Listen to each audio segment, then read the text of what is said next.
Welcome friends, रघुवीर institute में आपका स्वागत है।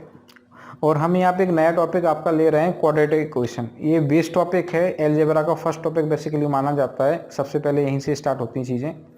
तो सबसे पहले क्वाड्रेटिक इक्वेशन की बात करते हैं। पहले क्वाड्रेटिक इक्वेशन की बात करने से पहले, ठीक है ना, हम थोड़ा डिग्री को समझ लेते हैं। ठीक है, देखो, जो कोई भी मैथमेटिक्स में अगर इक्वेशन की हम बात करते हैं, हमने इक्वेशन का कैटेगराइजेशन जो कर रखा है वो डिग्री के अकॉर्डिंग कर रखा है।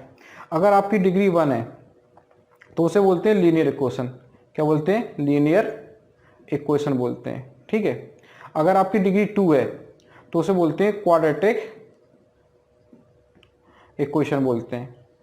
ठीक है, अगर डिग्री आपकी 3 है, अगर डिग्री आपकी 3 है तो उसे बोलते हैं क्यूबिक इक्वेशन। क्या बोलते हैं? क्यूबिक इक्वेशन बोलते हैं। ठीक है, और अगर डिग्री आपकी 4 है तो उसे बोलते हैं वाई क्वाड्रेटिक इक्वेशन बोलते हैं। ठीक है, इस तरीके से हमने डिग्री के अकॉर्डिंग अपने इक्वेशन को कैटेगराइज किया और एक अलग नाम देते गए। अगर हम आपसे बोलते हैं क्वाड्रेटिक इक्वेशन है तो भाई एक ऐसी इक्वेशन जिसकी डिग्री क्या होनी चाहिए? 2 होनी चाहिए। ठीक है, हमारा जो टॉपिक है वो क्वाड्रेटिक इक्वेशन। इस तरीके से भी बोल सकते हैं, बेसिकली इसे बोल सकते हैं पॉलिनोमियल ऑफ 2 डिग्री इक्वेशन। इसे बोल सकते हैं पॉलिनोमियल ऑफ 3 डिग्री इक्वेशन। अगर कोई भी इक्वेशन है जिसकी पावर n है तो उसे हम क्या बोल सकते हैं? पॉलिनोमियल। क्या बोल सकते हैं? Polynomial of n degree equation. ठीक है, इस तरीके से बोल सकते हैं। यानी कि हमने जब छोटी क्लास में पढ़ा था तो डिग्री के अकॉर्डिंग हमें समझाया गया था, क्योंकि हम बेस से लेके एडवांस की हो जाएंगे।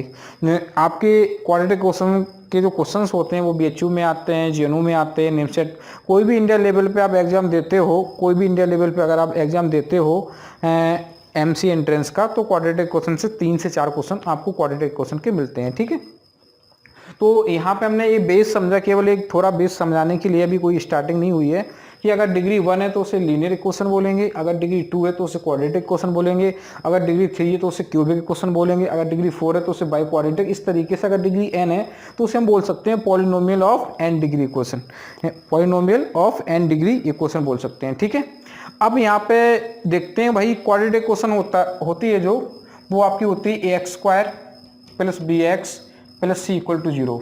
ये इसका जनरल फॉर्म है।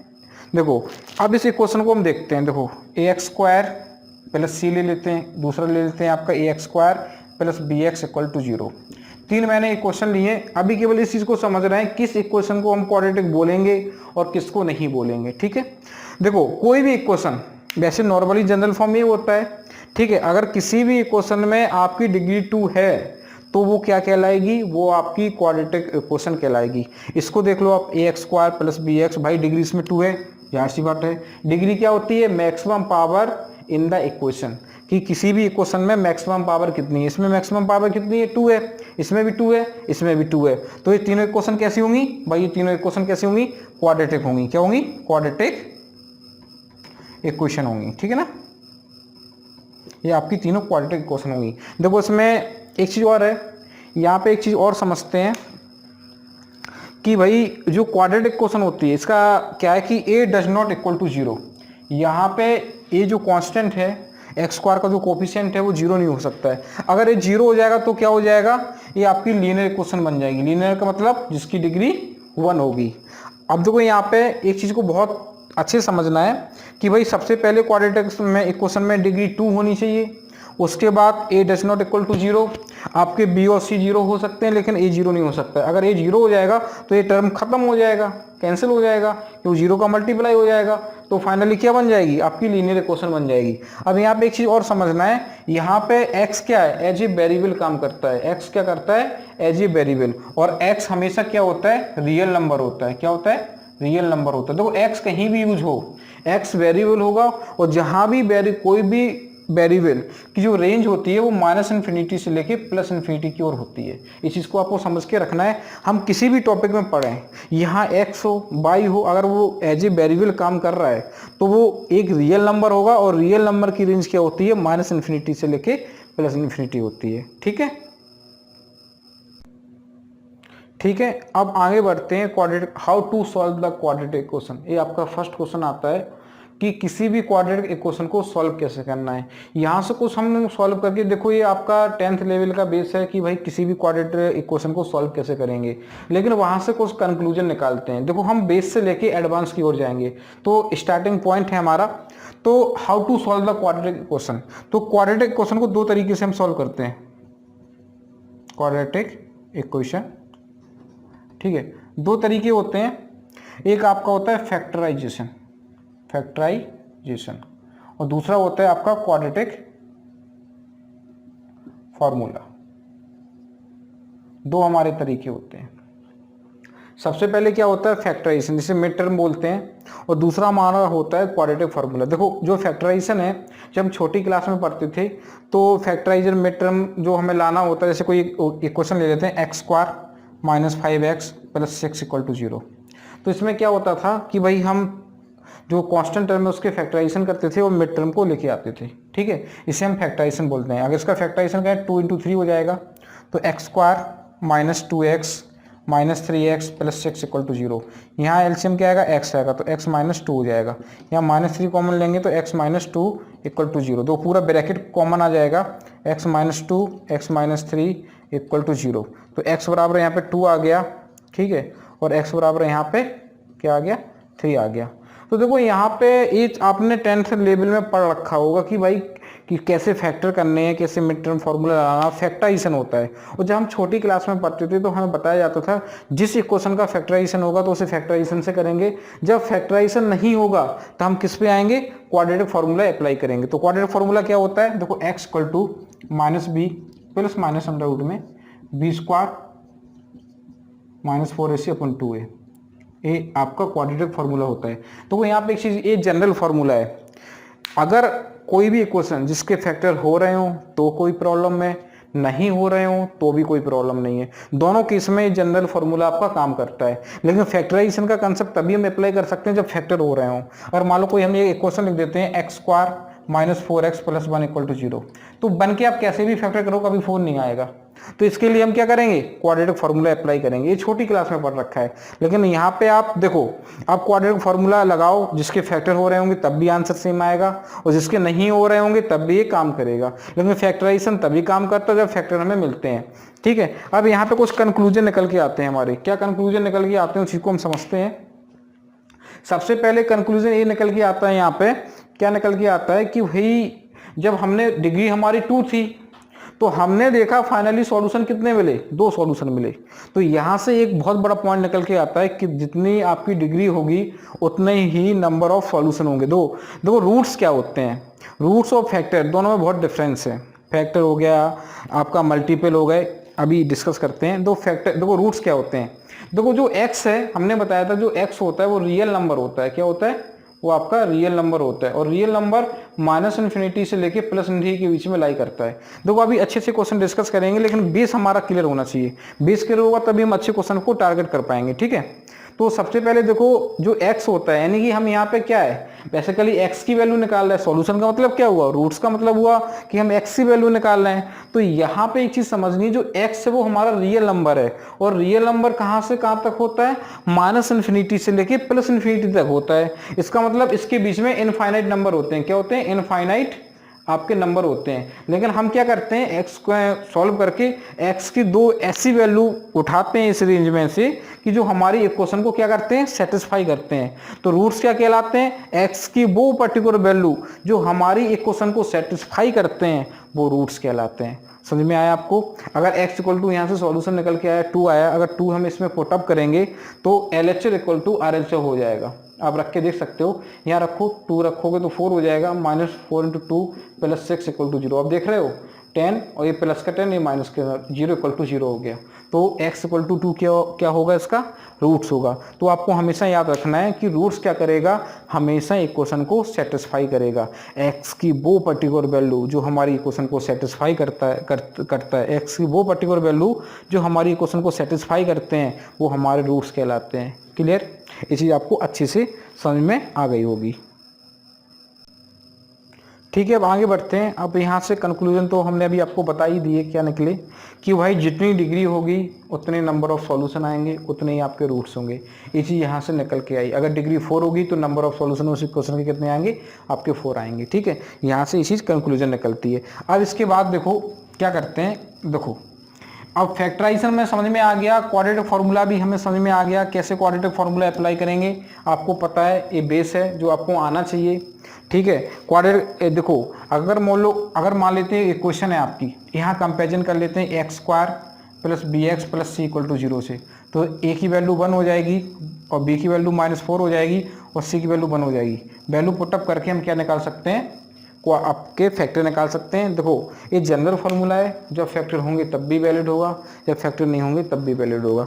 ठीक है, अब आगे बढ़ते हैं। ये आपका 10th लेवल का बेस था, ये केवल बेस था जो हम आपको थोड़ा इंट्रो दे रहे थे इसका, क्योंकि ये आपने 10th में पढ़ रखा होगा। ठीक है, अब आगे बढ़ते हैं, थोड़ा क्वाड्रेटिक क्वेश्चन की शुरुआत करते हैं। ठीक है, अब जैसे ax² plus b x plus c equal to 0। ठीक है, अब यहाँ पे लेट कर लेते हैं कि भाई alpha beta are the roots of this equation. ये लेट कर लेते हैं कि हमें यहाँ पे एक चीज़ पता पड़ गई। क्या पता पड़ गया, हमें पता पड़ गया कि भाई जो क्वाड्रेटिक इक्वेशन है आपकी उसके 2 रूट्स होंगे, क्योंकि उसकी डिग्री 2 है, तो नंबर ऑफ सॉल्यूशन कितने आएंगे, 2 आएंगे। ठीक है, अब तो हम मान लेते हैं कि लेट कर लेते हैं कि अल्फा बीटा इसका रूट्स है और अल्फा बीटा ही लेके चलना है। अल्फा बीटा की जगह कुछ भी ले सकते हैं, लेकिन हम एक स्टैंडर्ड वैल्यू लेके चल रहे हैं कि भाई अल्फा और बीटा इसके रूट्स हैं। ठीक है, 2 ही फॉर्मूले पे पूरी आपकी क्वाड्रेटिक इक्वेशन टिकी हुई है। एक तो आपका आता है सम ऑफ रूट्स, क्या आता है, सम ऑफ रूट्स। ठीक है, अल्फा प्लस बीटा, इसका आंसर होता है -b/a, और एक होता है प्रोडक्ट ऑफ रूट्स। क्या होता है, प्रोडक्ट ऑफ रूट्स होता है। ठीक है, प्रोडक्ट ऑफ रूट्स का मतलब अल्फा इंटू बीटा, तो ये क्या हो जाएगा, c/a। तो देखो कोई भी इक्वेशन ऐसे 4x² plus 3x plus 1 equal to 0, अगर इसमें सम ऑफ रूट निकालना है तो क्या रहेगा, -b/a। तो b की वैल्यू कितनी है, 3 है, तो सम ऑफ रूट कितना आ जाएगा यहाँ पे देखो, -3/4। ठीक है, और प्रोडक्ट कितना आ जाएगा, c/a, तो 1/4। तो हम इस फॉर्मूले का यूज करके रूट्स का सम निकाल सकते हैं और रूट्स का प्रोडक्ट निकाल सकते हैं। ठीक है, अब हमें क्या देखना है, देखो यहाँ पे 2 चीज़ आती है, एक चीज़ और आता है जो होता है डिफरेंस ऑफ रूट्स। देखो सम ऑफ रूट्स और प्रोडक्ट ऑफ रूट्स, ये आपके फॉर्मूले हैं जो आपको हमेशा याद होने चाहिए। ठीक है, अब देखो अगर आपसे पूछ लेते हैं कि क्वेश्चन बना के दे देते हैं कि alpha beta are the roots of this equation, find the difference of roots. क्या पूछ रहे हैं आपसे, find the difference of root, यानी आपकी अल्फा माइनस बीटा की वैल्यू पूछ रहे हैं। क्या पूछ रहे हैं, अल्फा माइनस बीटा की वैल्यू पूछ रहे हैं।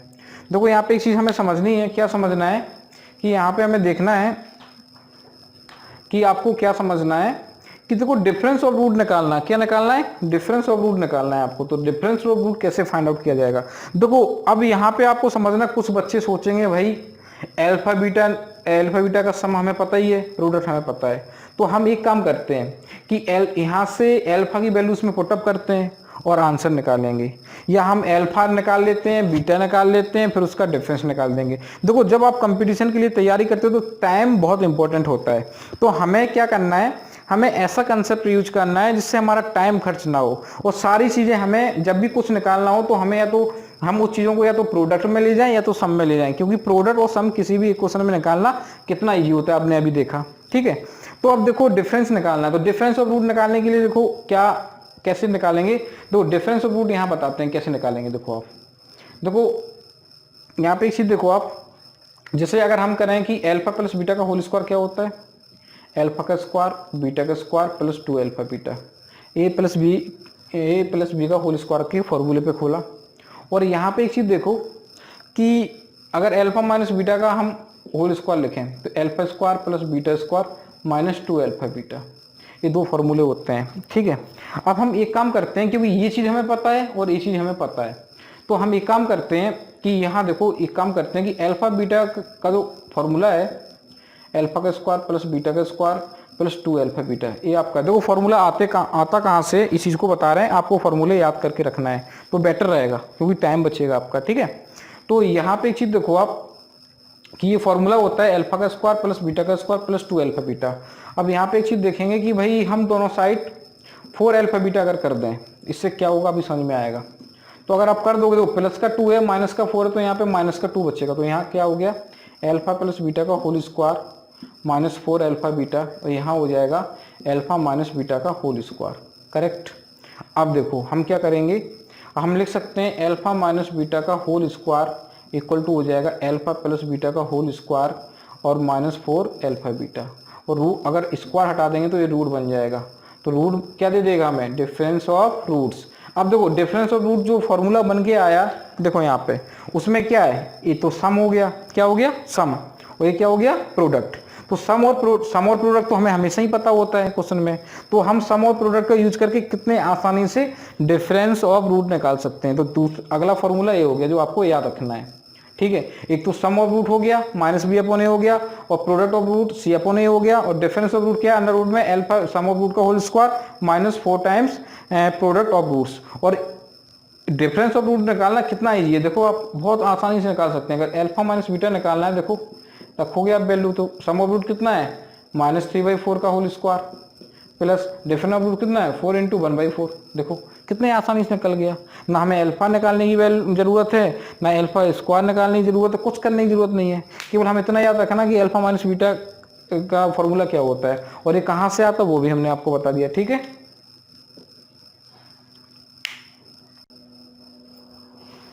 ठीक है, अगला क्वेश्चन लेते हैं। देखो अब यहाँ समझना है क्वेश्चन को, देखो दो ही चीज हमें याद रखनी है, तो सम ऑफ रूट और एक प्रोडक्ट ऑफ रूट, और उसी से हम क्वेश्चन को बहुत इजी करेंगे। देखो सबसे इंपॉर्टेंट है जो क्वेश्चन आएगा, क्वेश्चन को शॉर्ट ट्रिक द्वारा हम इजी करने की कोशिश करेंगे, ठीक है।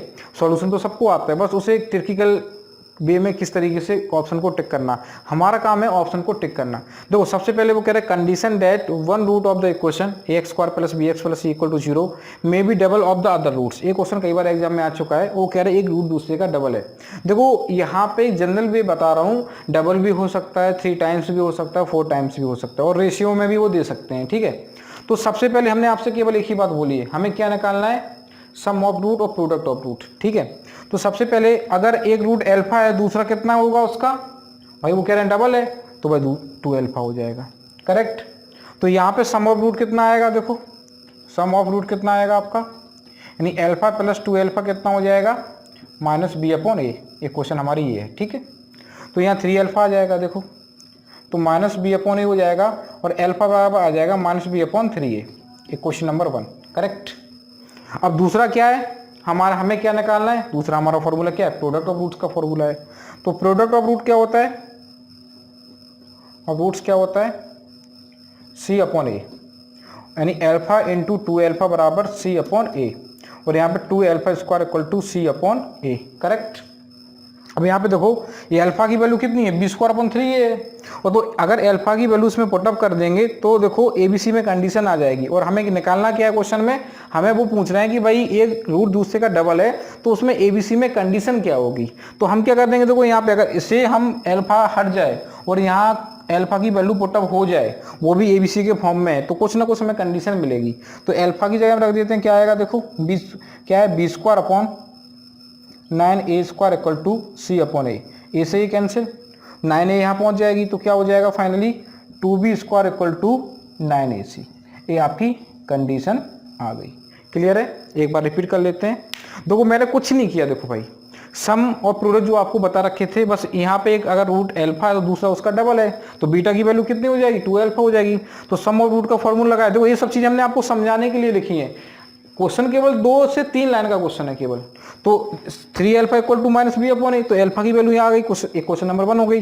प्रोडक्ट अप्लाई किया तो 2 अल्फा स्क्वायर बराबर कितना आ गया c/a आ गया, और अल्फा की वैल्यू यहाँ रख दी तो b² 9a² हो गया, ए से ये कैंसिल हो गया, तो 9 यहाँ पहुँच गया, तो क्या बन गया 2b² = 9ac। ये आपका आंसर आ गया। तो ऑप्शन कौन सा है, आप देखो यहाँ पे 2b², यहाँ पे थोड़ा दोनों ऑप्शन सेम हो गए, तो यहाँ पे एक आपका आएगा, यहाँ पे 9ac होगा, एक ऑप्शन आपका 9ac होगा, ठीक है थोड़ा, ठीक है। तो यहाँ पे एक चीज़ देखनी है हमें, देखो 2 टाइम्स हो, 3 टाइम्स हो, या 4 टाइम्स हो, या वो आपसे कह रहे हैं कि आपके तो रूट्स हैं 2:3 में है, क्या बोल दें 2:3 में, तो रूट्स क्या हो जाएंगे 2 अल्फा और एक 3 अल्फा। और प्रोसीजर क्या रहेगा, हमें सम निकालना है और दूसरा प्रोसीजर क्या रहेगा, प्रोडक्ट निकालना है, और सम से जो अल्फा की वैल्यू आएगी वो हम प्रोडक्ट में रखेंगे, तो हमें एबीसी में कंडीशन मिल जाएगी। तो यहाँ आप देख सकते हो हमारा बी आंसर हो जाएगा, 2b² = 9ac। दोनों ऑप्शन हमने सेम लिख दिए थे, इसलिए थोड़ा कन्फ्यूजन हो गया था। तो आंसर क्या आएगा हमारा, B part. It is clear. एक एक चीज़ वो क्लियर होनी चाहिए, हमने सम का यूज़ किया और प्रोडक्ट का यूज़ किया, इसके अलावा हमने कोई भी अप्लाई नहीं किया। आप 2 टाइम्स में आए या 3 टाइम्स में आए या रेशियो में दे रखा हो, अगर वो कहें भाई 3:2 में आपके रेशियो रूट्स हैं, तो 3 अल्फा 2 अल्फा, सम लगाओगे प्रोडक्ट लगाओगे और सम से अल्फा की वैल्यू निकालोगे और प्रोडक्ट में आप रख दोगे, तो आपको एबीसी में कोई ना कोई कंडीशन मिल जाएगी। ठीक है। अगला क्वेश्चन है number of roots of the equation x - 2/x - 1 1 - 2/x - 1। दो ये क्वेश्चन कई बार रिपीट किया है एग्जाम में, बहुत अच्छा क्वेश्चन है और बच्चे 95% इसको गलत करके आते हैं। तो कई बार एनआईटी में क्वेश्चन आ चुका है, तो इस क्वेश्चन को देखते हैं। तो सबसे पहले इस क्वेश्चन को हम जैसे ही देखते हैं, आप भी अगर पॉज करके अगर इसे सॉल्व करोगे तो सबसे पहले आप एलसीएम लेने की कोशिश करोगे। क्या करोगे, एलसीएम लोगे और इसे सॉल्व करोगे। और एलसीएम लेने पर भाई जब आप एलसीएम लोगे तो सॉल्व करोगे, यहाँ पे थोड़ा बता देता हूँ 1-2 स्टेप। तो x × x - 1 - 2/x - 1, ठीक है, ऐसा आ जाएगा। और यहाँ पे x - 1 - 2/x - 1, और यहाँ हम आगे एक स्टेप बता दिया कि भाई हम एलसीएम लेंगे और इस तरीके से सॉल्व करेंगे और आगे बढ़ेंगे। ठीक है। और दूसरा तरीका क्या है इसका, भाई क्वेश्चन हमारा क्या है, x - 2/x - 1 1 - 2/x - 1। आप देखो यहाँ देख रहे हो ना, ये चीज़ सीधी कट जाएगी, यहाँ से एलसीएम लेने की कोई ज़रूरत नहीं थी।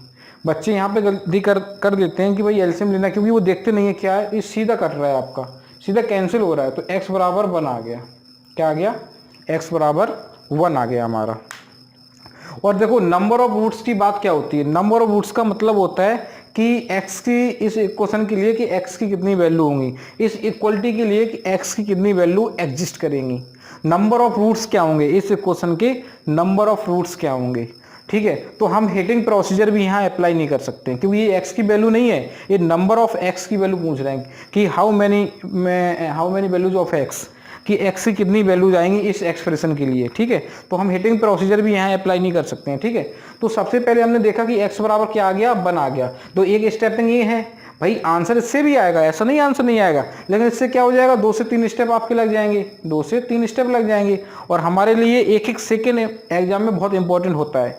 ठीक है। अब यहाँ पे देखते हैं, सीधा कैंसिल हो गया, एक बच्चे ने भाई आगे बढ़ा दिया, एक बच्चे ने क्या किया, सीधा कैंसिल कर दिया। तो यहाँ पे x की एक वैल्यू मिली, तो आंसर क्या होना चाहिए हमारा, 1 आना चाहिए, क्योंकि x की एक ही वैल्यू मिल रही है मुझे। तो x की वैल्यू क्या है, 1 आ गई है, तो आंसर 1 होना चाहिए। लेकिन होगा या नहीं होगा उस चीज़ को हमें समझना है। देखो सबसे पहले हम क्वेश्चन को देखते हैं। ठीक है। अगर ये इसका रूट्स है तो इस क्वेश्चन को क्या करेगा भाई, सेटिस्फाई करेगा। क्या करेगा, सेटिस्फाई करेगा। लेकिन जब हम देखो, हम यहाँ पे एक चीज़ देखते हैं, जैसे हम देखो यहाँ पे डिनोमिनेटर में x - 1 है, तो यहाँ पे जब हम x = 1 रखेंगे तो ये क्या बना देगा, डिनोमिनेटर में इन्फिनिटी बना देगा। और इन्फिनिटी अगर x की वैल्यू रखने पर अगर किसी भी एक्सप्रेशन का आंसर इन्फिनिटी में आता है तो वो उसका सॉल्यूशन नहीं होता है। जैसे अगर fx है 1/x है, अगर x = 0 इसमें पुटअप कर दें तो ये क्या बना देगा, इन्फिनिटी बना देगा। तो क्या रहेगा, तो यहाँ पे क्या होगा, x = 0 इसका रूट्स नहीं होगा, x = 0 इसकी डोमेन में नहीं होगा। तो अगर x = 1 रखने पर यहाँ पे क्या बन रहा है, इन्फिनिटी बन रहा है। और इन्फिनिटी में कोई भी चीज़ हम ऐड करें या माइनस करें, इन्फिनिटी आंसर आएगा, इन्फिनिटी = इन्फिनिटी। जबकि इन्फिनिटी कोई सॉल्यूशन नहीं होता है, इन्फिनिटी एक लार्ज वैल्यू को हमने बोला है। तो x = देखो एक ही हमें वैल्यू मिली थी और उस वैल्यू को रखने पे हमें क्या मिला, हमारी इक्वेशन इन्फिनिटी फॉर्म कर रही है। तो इसका मतलब क्या हुआ, हमें x की कोई वैल्यू नहीं मिल रही है, क्योंकि हमें पता है कंसेप्ट मैथमेटिक्स कहती है कि किसी भी पर्टिकुलर वैल्यू रखने पर x की कोई भी पर्टिकुलर वैल्यू रखने पर अगर एक्सप्रेशन इन्फिनिटी फॉर्म कर देता है तो वो पर्टिकुलर वैल्यू उसका सॉल्यूशन नहीं होती है। तो यहाँ पे x = 1 रखने पर हम देख रहे हैं कि हमारा एक्सप्रेशन किस में कन्वर्ट हो रहा है, इन्फिनिटी में जा रहा है। तो इसका मतलब है x = 1 इसका सॉल्यूशन नहीं होगा। तो भाई x = उसका 1 सॉल्यूशन नहीं होगा और कोई वैल्यू हमारे पास है नहीं, तो इसका मतलब क्या हुआ, इसका आंसर क्या आएगा, क्योंकि कोई वैल्यू मिल ही नहीं रही है और जो मिल रही है उससे इन्फिनिटी फॉर्म हो रहा है। तो इसका आंसर आएगा नो सॉल्यूशन। क्या आएगा, नो सॉल्यूशन। ये एनआईटी में कई बार आ चुका है। देखो बच्चे जैसे ही 1 आता है तो वो देखते नहीं है कि भाई ये इन्फिनिटी फॉर्म कर रहा है, सीधा आंसर 95% बच्चे यहाँ आंसर 1 को टिक कर देते हैं। तो आंसर क्या रहेगा आपका? No solution. नो सॉल्यूशन मतलब x की कोई वैल्यू नहीं है, तो आंसर विल बी आपका आएगा 0, कि x की 0 वैल्यूज है। ठीक है, अगला क्वेश्चन लेते हैं, नंबर ऑफ सॉल्यूशन। देखो अभी नंबर ऑफ सॉल्यूशन क्वेश्चन करा रहे हैं, ये कंसेप्ट को लेके चलते हैं। Number of solution of the equation 2 sin e की पावर x इक्वल टू 5 की पावर x प्लस 5 की पावर माइनस x। क्लियर है? ऑप्शंस आपको दे रखे हैं 0, 2, 1, इनफाइनाइट में नहीं। वो कह रहे हैं कि कोई सॉल्यूशन नहीं होगा, कोई वैल्यूज नहीं आएगी, 2 वैल्यूज मिलेंगी, एक वैल्यूज मिलेंगी x की, और यहाँ पे इनफाइनाइट में नहीं, कई सारी वैल्यूज मिलेंगी x की। ठीक है, अब देखो ये क्वेश्चन बहुत इंपॉर्टेंट है, ये एनआईटी 2019 में क्वेश्चन आया था और कुछ नहीं है क्वेश्चन में। अगर आपको उसका कंसेप्ट नहीं मालूम तो आप हमेशा सोचोगे भाई साइन का कौन सा फॉर्मूला अप्लाई किया जाए जिससे हमें आंसर मिल जाए, या 5 की पावर x को t मानोगे आप। आपका यही रहेगा प्रोसीजर, क्योंकि जब साइन और कॉस लगते हैं तो हम लोग हमेशा ट्रिग्नोमेट्रिक फॉर्मूला लगाने की कोशिश करते हैं। देखो ठीक है, और ये 2019 में था क्वेश्चन, और पहले भी आ चुका है इस टाइप के क्वेश्चन। इस टाइप के क्वेश्चन काफ़ी आते हैं, नंबर ऑफ सॉल्यूशन पे 1-2 क्वेश्चन जरूर मिलते हैं। हम आपको जितने भी क्वेश्चन बताते हैं बहुत ही ट्रिकिकल क्वेश्चन है, जिसमें आपको सोचने पे मजबूर हो जाओगे आप। ठीक है, अब देखो इस क्वेश्चन को करना कैसे है। अगर हम 5 की पावर x को t मानेंगे तो समझ लेना कि आप कहीं ना कहीं जाके फंस जाओगे। देख ठीक है, तो यहाँ पे बहुत ही एक प्यारा सा कंसेप्ट है कि जो साइन x होता है, देखो 5 की पावर x है तो ये चीज़ हमेशा याद रखिए ना, a की पावर x प्लस 1/a की power x greater than equal to 2। इसकी वैल्यू या तो 2 होगी या 2 से ज़्यादा होगी। यहाँ भी आप देख लो कि यहाँ अगर x बराबर आप 0 रखोगे तो ये वैल्यू कितनी देगा? ये आपका 2 दे देगा। और x से चाहे आप नेगेटिव वैल्यू रखो, अगर नेगेटिव वैल्यू रखोगे तो ये आपका क्या हो जाएगा? नेगेटिव है, पॉजिटिव हो जाएगा। बात वही रखी जैसे हमने -1 रख दिया तो क्या आएगा? देखो 5 की पावर -1 प्लस 5 की पावर -1 पहले से रखोगे तो +1 हो जाएगा, तो 5 प्लस 1/5 हो जाएगा, तो 1/5 तो 5 प्लस जाएगा। तो हमेशा ये चीज़ याद रखना है कि a की पावर x प्लस 1/a की पावर x, अगर इस टाइप का एक्सप्रेशन है तो ये ऑलवेज क्या होता है? ग्रेटर देन इक्वल टू 2 होता है, या तो 2 के बराबर होगा या 2 से बड़ा होगा। अब देखो इस क्वेश्चन में कुछ नहीं करना है, बिल्कुल देखते ही आंसर देना था आपको। तो जो साइन एक्स होता है, हमारा साइन फंक्शन होता है, वो -1 से +1 की ओर +1 तक उसकी डोमेन होती है, -1 से +1 तक की ओर लाई करता है। ठीक है, जो हमारा साइन एक्स होता है, बहुत प्यारा कंसेप्ट बता रहा हूँ मैं, जो हमारा साइन एक्स होता है वो -1 से +1 की ओर लाई करता है। और जो हमारा RHS है, ये क्या है भाई? इसकी जो वैल्यू होगी वो 2 से बड़ी होगी। ये देखो यहाँ जो LHS का जो आंसर आएगा वो -1 से प्लस बीच में आएगा, और यहाँ जो आंसर आएगा वो क्या रहेगा? या तो 2 आएगा या 2 से बड़ा आएगा। आप देख रहे हो इनके बीच में कोई भी इक्वलिटी एग्जिस्ट नहीं कर रही है। ये आपका आंसर जो देगा -1 से +1 के बीच में देगा, और यहाँ पे जो आंसर आएगा वो क्या आएगा? ग्रेटर देन 2 आएगा। कोई किसी भी वैल्यू के लिए ये दोनों एक्सप्रेशन कभी इक्वल नहीं होंगे। इसका आंसर -1 से +1 के बीच में रहेगा, और इसका आंसर क्या रहेगा भाई? इसका answer greater than equal to 2 रहेगा, या तो 2 रहेगा 2 से बड़ा रहेगा। तो कोई भी इक्वलिटी के लिए दोनों आंसर कभी सेम नहीं देंगे। तो इसका मतलब क्या हुआ? नो सॉल्यूशन हुआ, कोई इक्वलिटी एग्जिस्ट ही नहीं कर रही है इनकी, क्योंकि ये जो साइन है वो -1 से +1 की ओर एग्जिस्ट करता है, और जो RHS है हमारा, ये हमारा ग्रेटर देन इक्वल टू 2 है। तो कोई x के लिए ये आपकी इक्वलिटी एग्जिस्ट ही नहीं कर रही है, तो आंसर क्या आएगा? No solution. नो सॉल्यूशन का मतलब क्या हुआ? Answer is 0। क्लियर? इस क्वेश्चन में कुछ भी नहीं करना था। तो साइन एक्स इतना सोचना था आपको, जो साइन एक्स है वो -1 से +1 की ओर लाई करेगा, और जो आपका RHS है ये ग्रेटर देन इक्वल टू 2 होगा। तो कोई x एग्जिस्ट नहीं कर रहा है इक्वलिटी, इस इक्वलिटी के लिए कोई x की वैल्यू एग्जिस्ट नहीं कर रही है, इक्वलिटी एग्जिस्ट नहीं कर रही है। तो इसका आंसर क्या हुआ भाई? इसका आंसर हुआ नो सॉल्यूशन।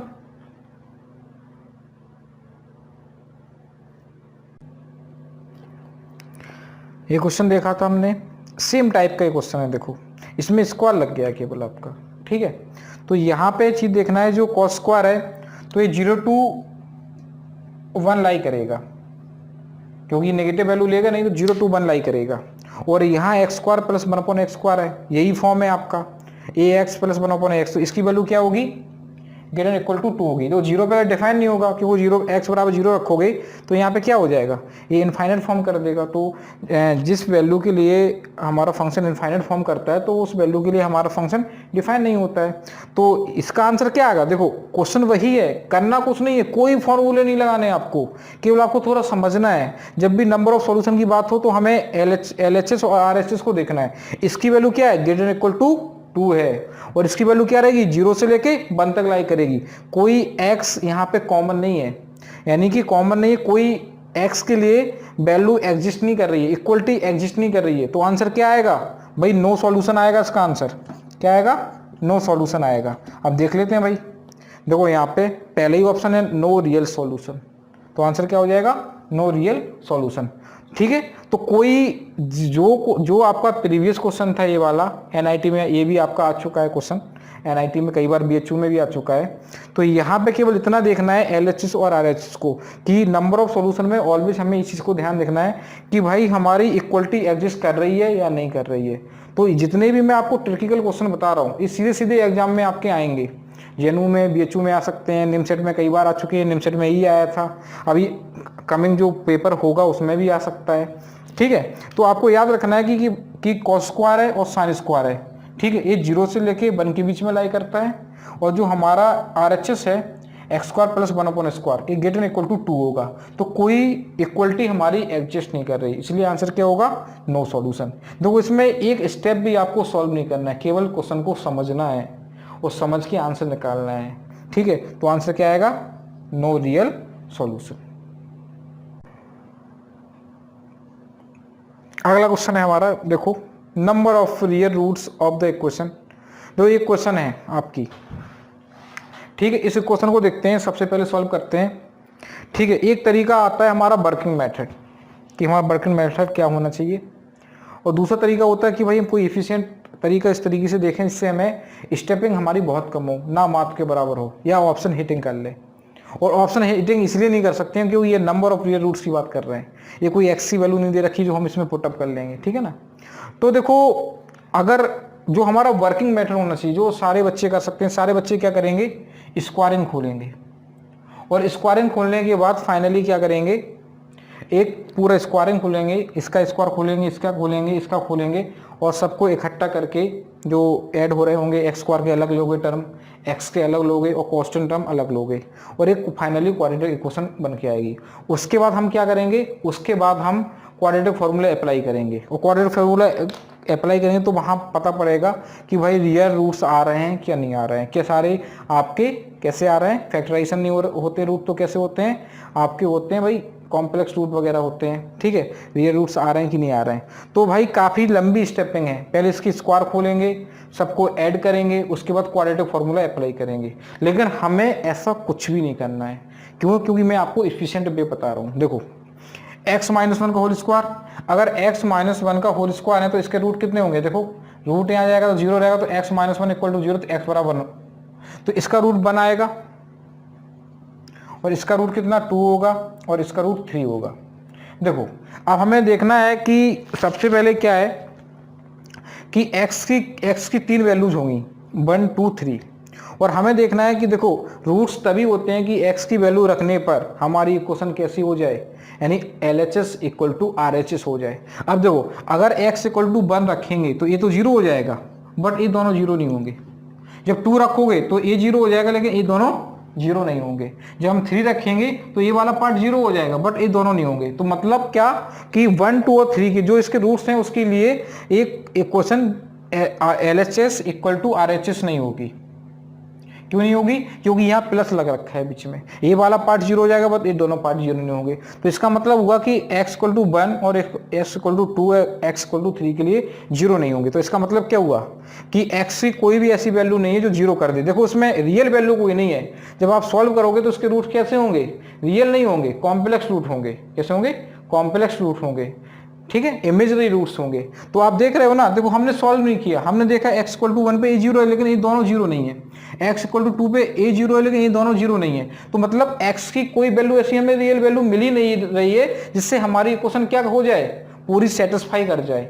और ये वाला पार्ट जीरो है बट ये दोनों जीरो नहीं है, तो फाइनली क्या है, हमारी इक्वेशन जीरो हो ही नहीं रही है। तो x इक्वल टू 1 और x इक्वल टू 2 और x इक्वल टू 3 ये हमारे रूट्स नहीं होंगे। तो रूट्स क्या होगा, कोई रूट्स ही नहीं आ रहे हैं, कोई रियल रूट्स ही नहीं हो रहे हैं। तो आंसर क्या होगा, नो सॉल्यूशन, नो सॉल्यूशन। तो इस क्वेश्चन को सारे बच्चे सॉल्व करते, क्वाड्रेटिक फॉर्मूला अप्लाई करते, उसके बाद आंसर मिलता है। लेकिन हमने यहीं पे एक स्टेप भी नहीं लिखा, इसके आगे एक स्टेप भी नहीं बढ़े, और हमने लॉजिकल देखा कि भाई x इक्वल टू 1 पे a जीरो है बट ये दोनों जीरो नहीं है, x इक्वल टू 2 पे a जीरो है, ये दोनों जीरो नहीं है। इस तरीके से फाइनली हमें आंसर मिल गया कि इक्वेशन जो है वो उसके लिए कोई रियल रूट्स नहीं होंगे। तो नो रियल रूट्स क्या होंगे, नो रियल रूट्स। तो यहाँ पे जीरो ऑप्शन नहीं है, तो आंसर क्या हो जाएगा, नन ऑफ दीज। क्या रहेगा, नन ऑफ दीज। अब आपको हम एक बहुत ही प्यारा कंसेप्ट बता रहे हैं, जिससे एक क्वेश्चन की कितनी भी पावर हो हम पता कर सकते हैं कितने रियल रूट्स होंगे, कितने आपके इमेजिनरी होंगे, कितने रियल पॉजिटिव होंगे, कितने रियल नेगेटिव होंगे। बहुत ही सिंपल कंसेप्ट है। जैसे अगर मैं आपको एक क्वेश्चन दूं, एफ एक्स बराबर एक्स की power 4 plus x cube plus 3x plus 1 square plus x plus 1 equal to 0।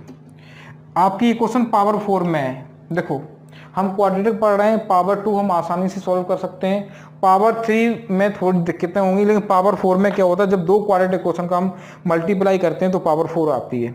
अगर हम आपसे बोलें आपको निकालना है पॉजिटिव रियल रूट्स, कितने पॉजिटिव आपके रियल रूट्स होंगे।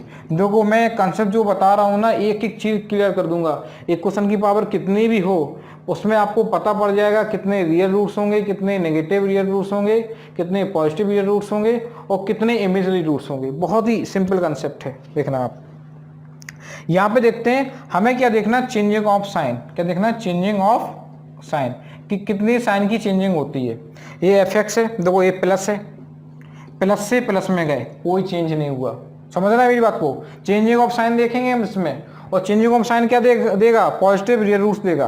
देखो प्लस से प्लस में गए, कोई चेंजिंग नहीं हुआ, और प्लस से माइनस में गए तो एक चेंजिंग हो गई। ठीक है, अब माइनस से प्लस में गए तो एक चेंजिंग और हो गई, और फिर प्लस से प्लस में तो नो चेंजिंग।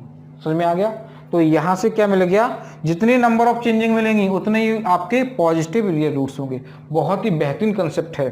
ठीक है, तो देखो कुछ नहीं करना है, हमें केवल साइन देखने हैं। पॉजिटिव पॉजिटिव में गए, पॉजिटिव से नेगेटिव गए तो एक चेंजिंग हो गई आपकी, और यहाँ पे देखो नेगेटिव से फिर पॉजिटिव में गए तो एक चेंजिंग ही हो गई।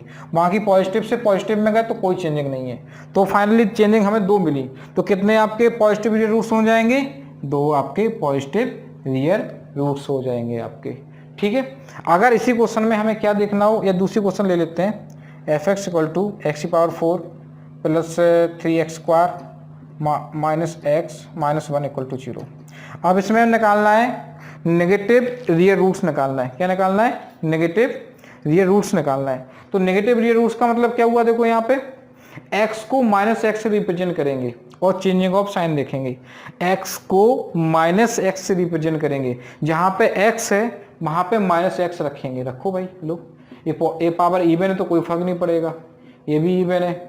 यहाँ पे एक्स क्यू वाला टर्म आना चाहिए था, ये एक्स स्क्वायर वाला आएगा, ये आपका एक्स ले लेते हैं, ये आपका इक्वेशन रहेगी। ठीक है, तो यहाँ देखो एक्स की पावर 4 है, कोई फर्क नहीं पड़ेगा, तो यहाँ पे माइनस का आ जाएगा, माइनस 3x क्यू, और ये आपका देखो माइनस ही का रहेगा, क्योंकि ये माइनस का है तो प्लस का हो जाएगा, प्लस 1 इक्वल टू 0। तो यहाँ पे एक चीज़ देखो आप, ये देखो प्लस से माइनस पहुँचा, एक चेंजिंग मिल गई, चेंजिंग 1। अब ये माइनस से माइनस में पहुँचा, कोई चेंजिंग नहीं मिली हमें। अब माइनस से प्लस में पहुँचा तो एक चेंजिंग मिल गई, ये प्लस से प्लस में पहुँचा तो कोई चेंजिंग नहीं। तो आप देख रहे हो, देखो जब भी नेगेटिव रियल रूट निकालने हैं तो x को माइनस एक्स से रिप्रेजेंट करेंगे और चेंजिंग ऑफ साइन देखेंगे। तो ये प्लस से प्लस में था, ये आपका प्लस से नेगेटिव में था, एक चेंजिंग, और नेगेटिव से नेगेटिव में रहा, कोई चेंजिंग नहीं मिली, और नेगेटिव से पॉजिटिव में गया तो एक चेंजिंग मिली। तो फाइनली इस इक्वेशन के लिए क्या हो गया, 2 नेगेटिव रियल रूट्स। ठीक है, 2 नेगेटिव रियल रूट्स। ठीक है,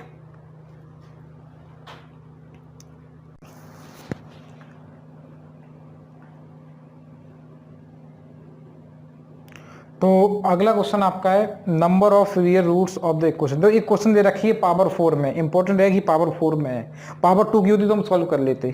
तो क्या कह रहे हैं कि आपसे कितने रियल रूट्स होंगे। तो रियल रूट में क्या होता है, पॉजिटिव नेगेटिव। तो हम पहले चेंज एफ एक्स मान लेते हैं इसको, देखो चेंजिंग देखते हैं, ये प्लस का है प्लस का है प्लस का है, तो कोई चेंजिंग नहीं मिली। तो इसका मतलब है नो पॉजिटिव रियल रूट्स। क्या मतलब है, नो पॉजिटिव रियल रूट्स। अब x को माइनस एक्स से रिप्रेजेंट करते हैं, तो यहाँ पे पावर सारी इवन है तो कोई फर्क नहीं पड़ेगा, तो इक्वेशन वही आ जाएगी। देखो तो यहाँ पे आ गया नो नेगेटिव रियल रूट्स, ठीक है। देखो ना तो हमें पॉजिटिव मिले ना ही नेगेटिव मिले, तो इसका मतलब क्या हुआ, रूट तो 4 होंगे इसके, लेकिन चारों कैसे होंगे, इमेजिनरी होंगे। देखो यहाँ एक बात समझने की बात है, ना तो हमें नेगेटिव मिले ना ही हमें पॉजिटिव मिले, तो मतलब क्या हुआ, चारों कैसे हैं भाई, इमेजिनरी रूट्स हैं, इमेजिनरी रूट्स हैं। तो मैंने बोला था ना कि मैं एक ऐसा कंसेप्ट बताऊंगा जिसमें आप इमेजिनरी भी बता सकते हो कि कितने इमेजिनरी होंगे, कितने रियल होंगे, कितने नेगेटिव होंगे। जब हमें नेगेटिव पॉजिटिव और नेगेटिव रूट्स नहीं मिले तो इसका मतलब क्या हुआ, सारे कैसे हैं, इमेजिनरी है। उसने पूछा क्या था कि भाई रियल रूट्स बताओ, तो रियल रूट्स का मतलब आंसर 0। तो उसमें कुछ नहीं करना है, आप देखते ही आंसर दे दोगे इसका, क्योंकि इवन पावर तो प्लस में तो डायरेक्ट देखते हो और नेगेटिव में कोई फर्क नहीं पड़ेगा क्योंकि पावर इसकी इवन है। और अगर x को माइनस एक्स से रिप्रेजेंट करोगे तो कोई फर्क नहीं पड़ेगा क्योंकि पावर इवन है इसकी। तो आंसर क्या रहेगा, ना नेगेटिव मिले ना पॉजिटिव मिले, तो इसका मतलब इमेजिनरी रूट्स हैं, तो आंसर क्या होगा 0, क्योंकि कोई भी हमें रियल रूट्स नहीं मिला। ठीक है, अगला क्वेश्चन लेते हैं। The number of positive integer roots पूछ रहे हैं, पॉजिटिव इंटीजर रूट्स पूछ रहे हैं, रियल रूट्स पूछ रहे हैं। एक क्वेश्चन ये दे रखी है, तो पॉजिटिव की बात करनी है। तो ये प्लस का है, एफ एक्स मान लो से, ये प्लस का है और प्लस में जा रहा है तो कोई चेंजिंग नहीं मिली भाई। ये प्लस से नेगेटिव तो एक चेंजिंग, नंबर ऑफ चेंजिंग देखना प्लस के लिए केवल। ये नेगेटिव से फिर पॉजिटिव में जा रहा तो एक चेंजिंग यहाँ मिल गई, एक यहाँ मिली, एक यहाँ। अब ये प्लस से प्लस में जा रहा तो नो चेंजिंग। तो चेंजिंग कितनी मिल रही है, 2 मिल रही है। तो कितने पॉजिटिव रियल रूट्स होंगे, केवल 2 होंगे। तो आंसर क्या हो गया, देखो 2। तो आंसर देखो, देखते ही क्वेश्चन को आंसर दे सकते हो। क्वेश्चन काफी अच्छा है, पावर 4 में क्वेश्चन है आपका। तो आंसर कितना आया, 2 आ गया। तो कितने number of positive real roots integer roots होंगे, आपका आंसर होगा 2। ठीक है, तो नंबर रूट्स पे जितने भी हमने आपको क्वेश्चन करवाए हैं बहुत इंपॉर्टेंट है। इनमें से आप पेपर में 2020 के लिए तैयारी कर रहे हो या उसके बाद कर रहे हो, ठीक है, और 2000 आप प्रीवियस ईयर की अगर बात करें तो कई सारे क्वेश्चन रिपीट कर चुके हैं इसमें और करते रहेंगे, क्योंकि ये सारे क्वेश्चन जो है ना वो टेक्निकल क्वेश्चन है आपके सारे। ठीक है, नंबर ऑफ रूट्स के 1 या 2 क्वेश्चन एग्जाम में आते ही हैं क्वाड्रेटिक क्वेश्चन से। ठीक है,